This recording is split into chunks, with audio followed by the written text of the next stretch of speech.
तामसी फल देता है, अच्छा फल देता है। तो ये सृष्टि का भी परिवर्तन का समय है। कलयुग को बदल करके नई ब्राह्मणों की सृष्टि की कलम लग रही है। जो भी फल निकलेगा वो सतयुग का सात्विक फल बनेगा। उसे नई सृष्टि बनाना नहीं कहेंगे, बनाना कहेंगे, हैं? कहेंगे। मान लो प्रजापिता है, प्रजापिता वो व्यक्तित्व, वो आत्मा पहले से नहीं थी या नहीं थी?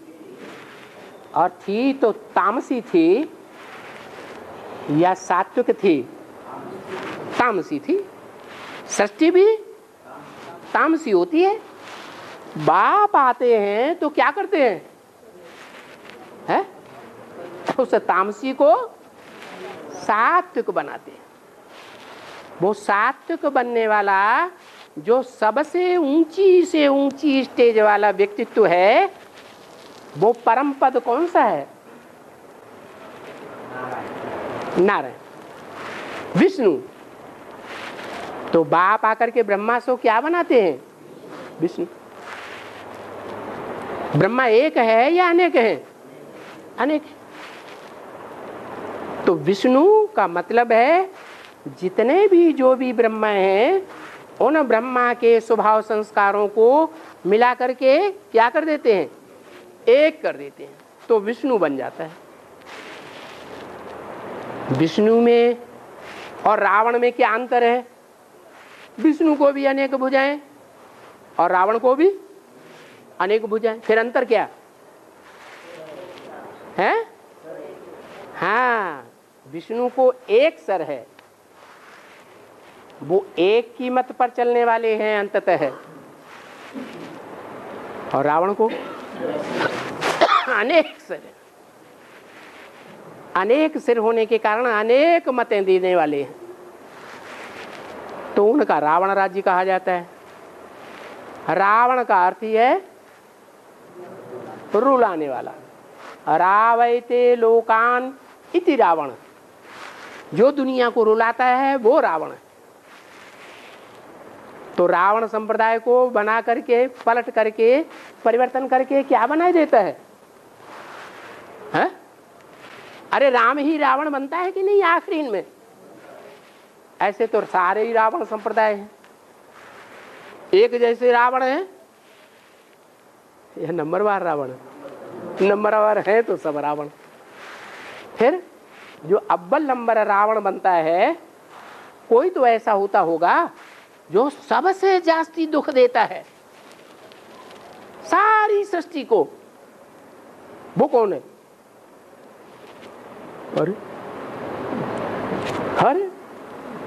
वो ही पता नहीं है? अच्छा, भक्ति मार्ग वाले से किसी से कहो राम सबसे ज्यादा दुख देता है, तो प्रैक्टिकल में साबित करेंगे कैसे वो सबसे ज्यादा दुख देता है। सारी सृष्टि के लिए दुखदाई, उससे बड़ा दुखदाई दुनिया में कोई भी नहीं। कैसे? और भगवान आकर के बाप क्या परिवर्तन करते हैं? जो बड़े से बड़ा दुनिया का सबसे बड़ा दुखदाई है, सबसे बड़ा रावण है, उसको आकर के क्या बना देते हैं? सुखदाई बना देते हैं, राम बना देते हैं। राम माने रम्यते योगिनो यस्मिनीति राम, जिसमें योगी आत्माएं रमण करती हैं, क्या खेल खेलती रहती हैं, वो राम। एक सुख में रहता है कि सारी दुनिया सुखी हो जाती है, सारी दुनिया सुखी हो जाती है। तो बताओ वो कौन सा कर्म है जिससे कहें कि राम रावण बनता है, सारी दुनिया को सबसे जास्ती दुख देने वाला वही है? विनाश कराया जाता है। हाँ, जब दुनिया का विनाश होता है तो किसी को अच्छा लगता है क्या? है?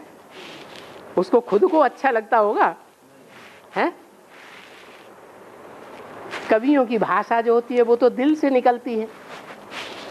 वो सच्चाई होती है कि झूठ होता है? सच्चाई होती है। कवि ने लिखा है, हिमगिर के उत्तुंग शिखर पर बैठ शिला की शीतल छाह, एक पुरुष भीगे नयनों से देख रहा था प्रबल प्रवाह। सारी सृष्टि में जलमयी हो गई। जल की धाराएं तेज गति से बड़ी बड़ी धाराएं बह रही थी, इधर से उधर उधर से उधर, और सब उसमें बह रही थी। ऐसी प्रलय हो गई। मूसलाधार बरसात होने के बाद ऐसा दृश्य हुआ। सारा झाड़ खत्म हो जाता है तो क्या बचता है? हैं? अरे कुछ बचता है कि नहीं बचता है? बीज बचता है। तो वो एक पुरुष भीगे नैनों से देख रहा था प्रबल प्रवाह। भीगे नैनों से क्यों है? अरे वो ही सृष्टि की आत्माएं जो उसको इतनी ऊंची दृष्टि से देख रही थी, खुशी होकर के देख रही थी। जब सारी सृष्टि का विनाश हुआ तो दुख नहीं आवेगा? वो भी दुखी हो जाता है। रावण दूसरों को ही दुख देता है कि खुद भी दुखी होता है? खुद भी दुखी होता है। और बाबा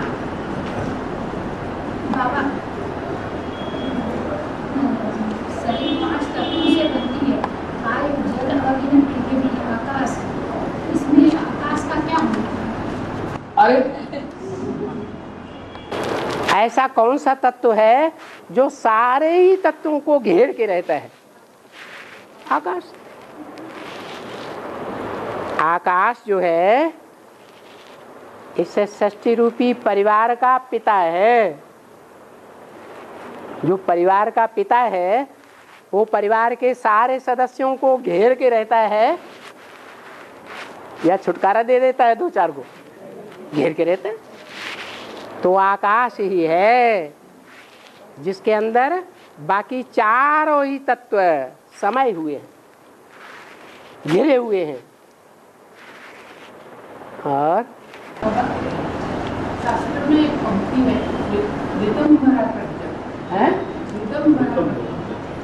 नितंबरा प्रज्ञा क्या मतलब हुआ? अरे हैं? क्या?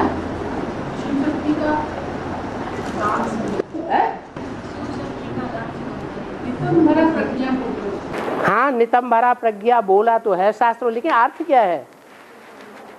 तो काय के लिए उसके पीछे पड़े?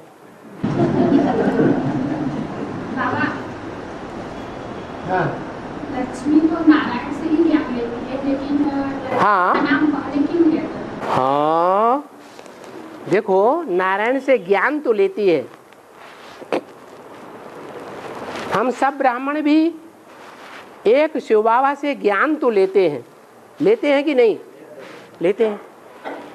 और रावण भी ब्राह्मण था कि नहीं था? वो भी ज्ञान लेता था या नहीं लेता था? ज्ञानी था या नहीं था? ज्ञानी था। फिर ज्ञानियों में अंतर क्या हो गया? राम भी ज्ञानी, रावण भी ज्ञानी, क्या अंतर हुआ? अरे श्रेष्ठ और भ्रष्ट का कुछ अंतर हुआ या नहीं हुआ? क्या अंतर हुआ? राम ने ज्ञान लेकर के ज्ञान के अनुसार जो कर्म किए वो श्रेष्ठ कर्म किए, और रावण ने चोरी, चकारी, भ्रष्टाचारी, व्यभिचार, ये क्या कर्म किए? भ्रष्ट कर्म किए। तो दुनिया के जो जितने भी अच्छे अच्छे कर्म हैं वो प्योरिटी से होती हैं या इम्प्योरिटी से होते हैं? क्या? दुनिया के जितने भी अच्छे कर्म हैं वो कौन सी ताकत से होते हैं? प्योरिटी से होते हैं। प्योरिटी से ही अच्छे कर्म होते हैं। कोई कहे जालंधर ने कौन से अच्छे कर्म किए? जालंधर राक्षस था या देवता था? राक्षस था। उसने अच्छे कर्म किए या खराब कर्म किए हैं? अरे दूसरों को दुख दिया या सुख दिया? दुख दिया ना।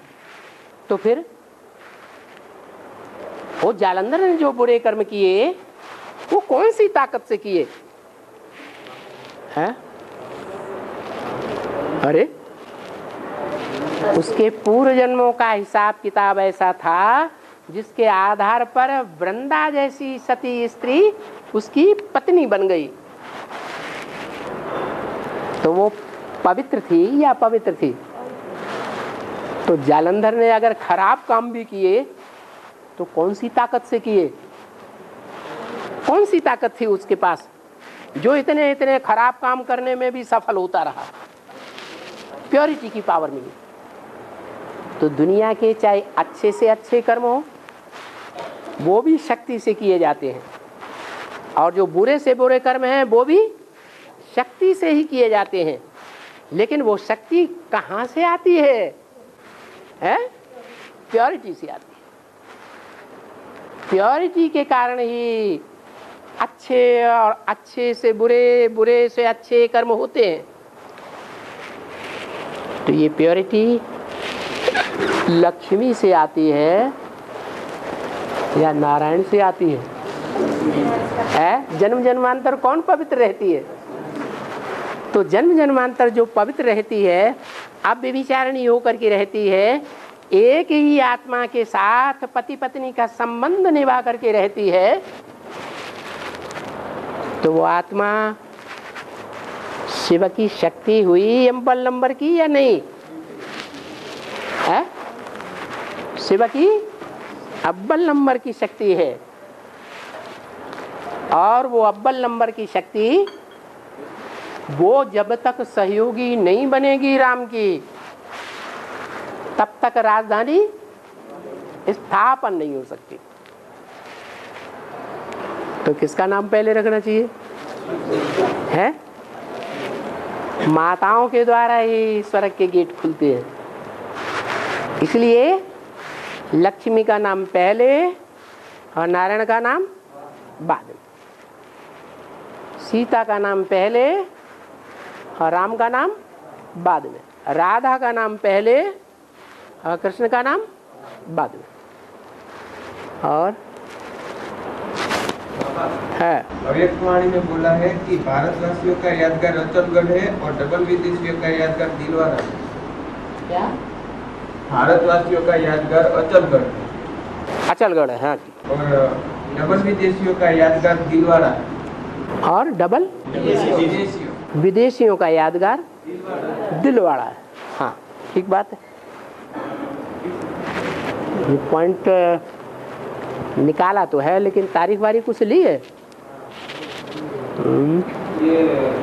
नोट करना भैया। 17/4/2007 की जो मुरली छपी है ना, उसमें दी है। 17/4/2007 की कोई मुरली मिली है, उसमें ये पॉइंट आया है। रतनगढ़, अचलगढ़। तो जब बाप आते हैं तो भारतवासी अचल होकर के रहते हैं, जो पक्के भारतवासी हैं। भारत कौन? जमीन का नाम है भारत? किसका नाम है? कोई चैतन्य व्यक्तित्व है जिसका नाम भारत है। क्या? भरत की संतान भारत। भरत कौन? भरत किसे कहा जाता है? हैं? भरण पोषण करने वाला। कौन हुआ? अरे भरण पोषण करने वाला कौन है? नहीं, वो भरत तो संगम युग की यादगार है। संगम युग में एडवांस के आदि में जब वो 4 कुमार निकले तो सीढ़ी के चित्र के नीचे दिखाया है कि कोई 2 विदेशी भिखमंगा भारत को भीख दे रहे हैं। उन विदेशियों में से कोई पहले नंबर पर खड़ा है, दूसरा दूसरे नंबर पर खड़ा है, एक है इस्लामी और एक है क्रिश्चियन। तो वो इस्लामी जो बीज रूप आत्मा है उसने बैगर भारत को, जिसको कपड़े भी नहीं थे पहनने के लिए, जिसको कोई दिल्ली में घर मकान भी नहीं था, बैगर किसे कहा जाता है? जिसको घर बार कुछ भी ना हो, तो उसको उसने घर भी दिया, कपड़े भी दिए, पेट के लिए भोजन भी दिया। इतना ही नहीं दिया, उसने ईश्वरीय सेवा में भी सहयोग दिया, तन से, मन से, धन से पूरी ताकत लगा के सेवा में सहयोग दिया। इसलिए शास्त्रों में कह दिया है, विश्व भरण पोषण कर जोई, ताकर नाम भरत अस हुई।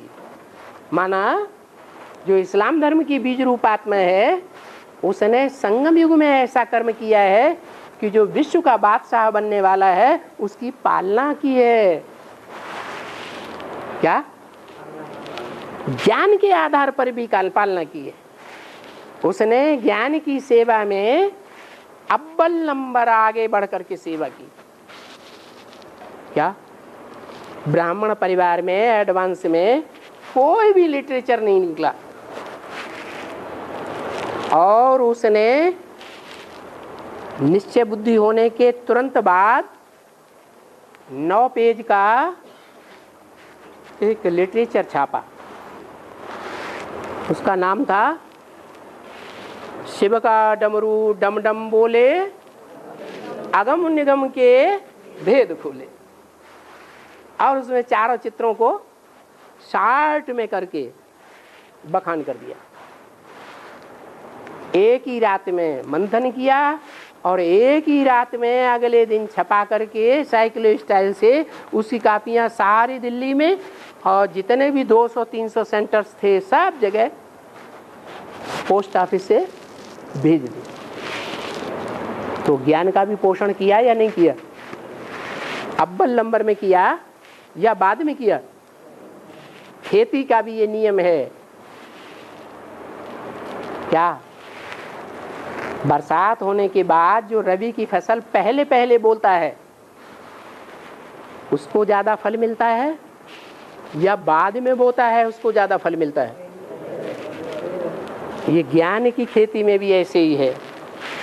जिन्होंने यज्ञ के आदि में एडवांस हो चाहे बेसिक हो थोड़ा भी बीज बोया है, तो बाबा ने मुरली में बोला है, अव्यक्तवाणी में भी बोला है कि दिल्ली की माताओं ने सेवा के आदि में जो भी थोड़ा बीज बोया है उसके बदले में उनको अंत तक सहयोग मिलता रहेगा। क्या? चाहे वो दिल्ली की माताएं बाद में भले विरोधियों का सहयोग देने वाली बन गई हो।